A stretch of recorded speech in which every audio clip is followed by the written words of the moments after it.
Okay, we're in book 3. This is book 3. This is Samuel in the front with his mom. And we are at part 4, story 6. Saul saves the people's eyes. Not all the people of Israel were happy about the choice of Saul to be king. Some turned up their noses and said, "How shall this man save us?" Meanwhile, Saul went back home and worked on his farm as usual. There was there was one king who had no palace, no parliament, no army, no police force. Many times he must have wondered what a king was supposed to do.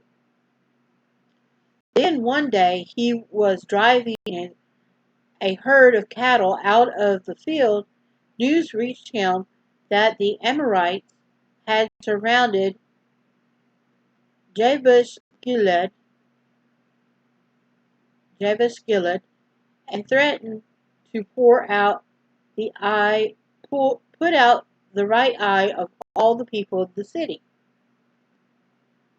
There was a challenge, and Saul rose to it.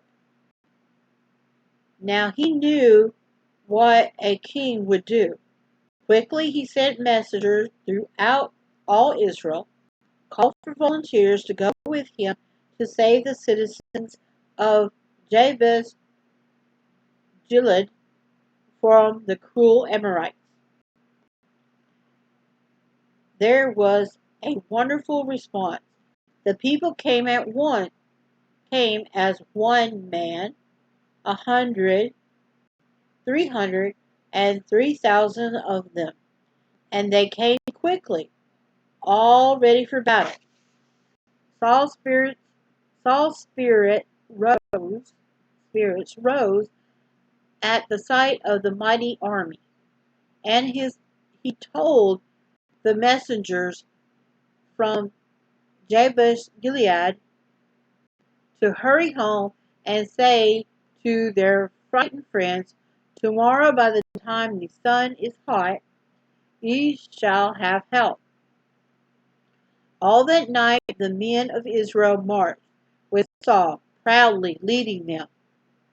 Then in the morning watch them come upon the Amorites and, taking them completely by surprise, defeated them so thoroughly that 2 of them were not left together.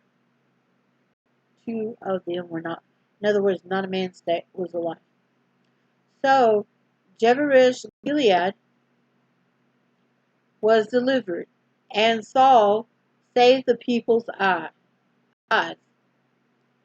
Everybody was so happy about this victory, the first under Saul's leadership, that some asked, "Who is he that said, 'Shall Saul reign over us?'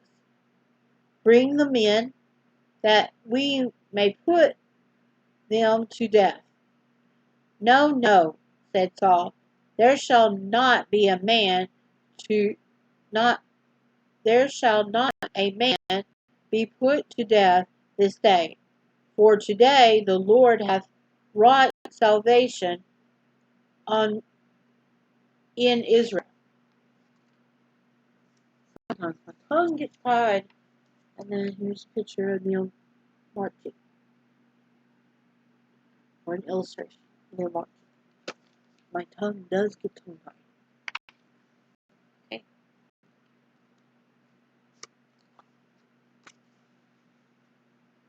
In all this, Samuel was a wonderful chance to give Saul a better start as king.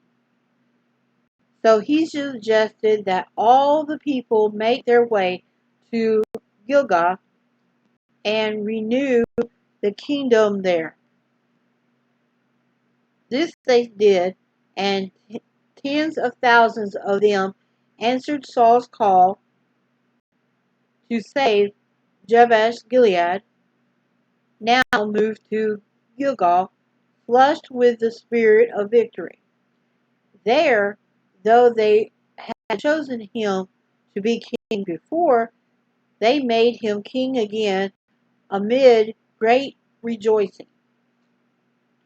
Samuel offered sacrifice, and the people ate and drank to their heart's content. Things hadn't looked so good for a long time.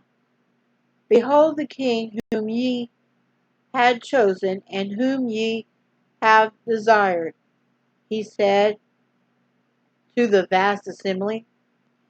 If ye will fear the Lord, and serve him, and obey his voice, and not rebel against the commandment of the Lord, then shall both ye and also the king that reigneth over you continue following the Lord your God.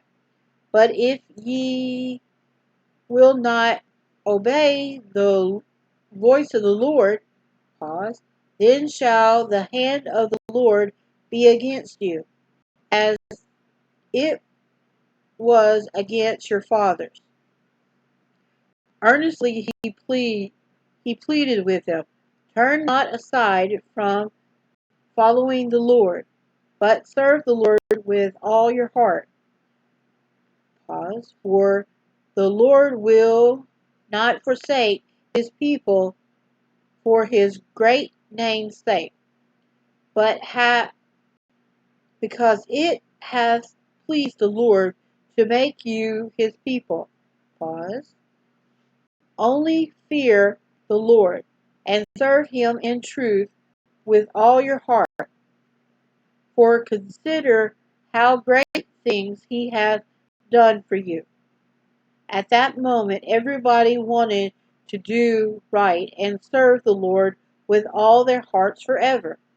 At last, how quickly they forgot their solution, their good resolution. Yeah. How soon they were in trouble again. And then we got this little 2-page. Oh, here we go.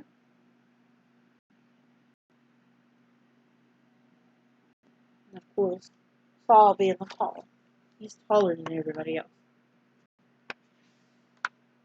And that was story 6, part 4, story 6.